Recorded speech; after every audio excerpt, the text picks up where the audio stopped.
comment on India's internal affairs, Pakistan's remarks today constitute gross interference in India's internal affairs, sovereignty and territorial integrity, which is inconsistent with the SICA Declaration on the Principles Guiding Relations between SICA member states of September 1999. Pakistan is the global epicenter of terrorism and continues to be the source of terrorist activities, including in India. Pakistan continues to make no investment in human development, but provides their resources for creating and sustaining infrastructure of terrorism. Pakistan must immediately cease anti-India cross-border terrorism and shut down its infrastructure of terrorism. It will do well to stop the grave and persistent human rights violations in Pakistan-occupied Jammu and Kashmir and Ladakh, refrain from effecting any further material changes in the status of Pakistan-occupied Jammu and Kashmir and Ladakh, and vacate the Indian territories that are under its illegal and forcible occupation.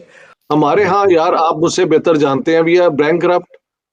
हमारा तो बुरा हाल है और अभी भी हमें अकल नहीं आती कि ये कश्मीर कश्मीर कश्मीर की रट लगा के हिंदुस्तान पे इंटरनेशनल फोरम्स में वो कीचड़ उछाल के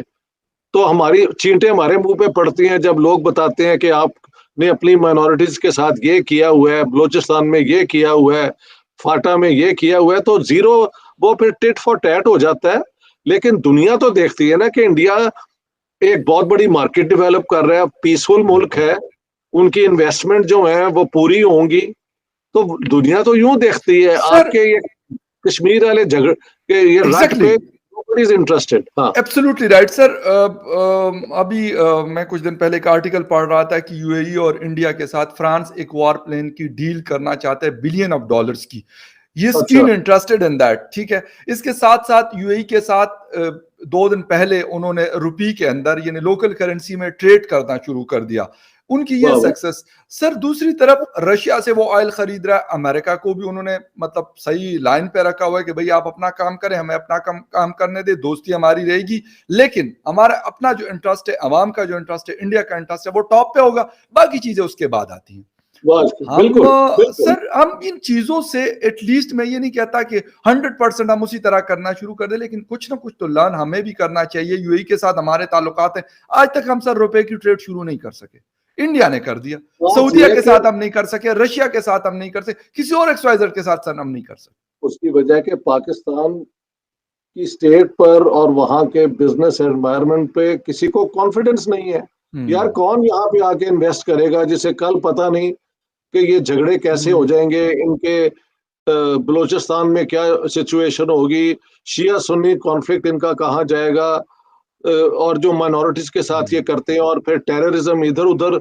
देखो ना, एक जमाने में तो ये जो है तहरीके तालिबान ने हमारी अपनी फौज को, पुलिस को, एजेंसीज को अटैक किया, तो दुनिया के अंदर तो पाकिस्तान के मुतल्लिक दहशत है कि ये एक रोग स्टेट है, ये एक टेररिस्ट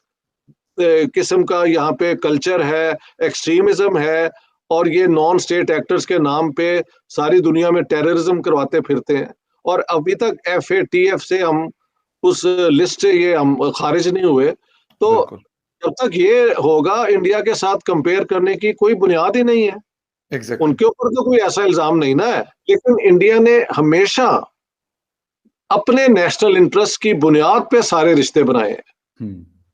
ये आप देखें, इमरान खान साहब पे बहुत तनकीद हम कर सकते हैं, लेकिन कहीं ना कहीं वो ट्रेंड पॉलिटिशियन नहीं है, तो उनके मुंह से कई दफा निकल गया है कि इंडिया जो है, मैं एडमायर करता हूं उसकी फॉरेन पॉलिसी। और तो ये बहुत खुशी की बात है कि पाकिस्तान के अंदर भी ये रियलाइजेशन है। मुझे तो ये भी याद है कि जब इमरान खान साहब शुरू में आए और ये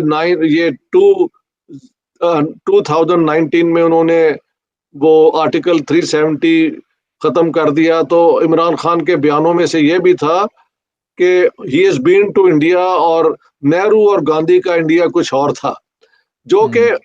in itself is an admission कि वो इंडिया की इंटरनल पॉलिसी से भी तब अग्री करते थे। अब फिर आर्टिकल 370 पे पाकिस्तान का जो उन्होंने स्टैंड लिया, वो बिल्कुल मैं समझता हूँ जज्बाती था, उसमें कोई एनालिसिस नहीं था, उसमें कोई हमें फायदा नहीं हुआ। तो इंडिया की तारीफ ये है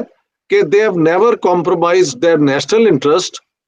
रीजनली डील करने में, इंटरनेशनली डील करने में, और अपने मुल्क के अंदर भी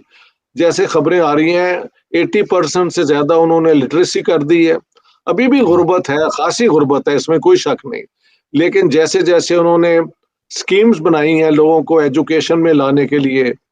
और फ्री मील्स का सिलसिला जो है वो हो रहा है, तो कोशिश हिंदुस्तान में अब हो रही है कि अगले 25 साल में वो एक डेवलप्ड मुल्क बन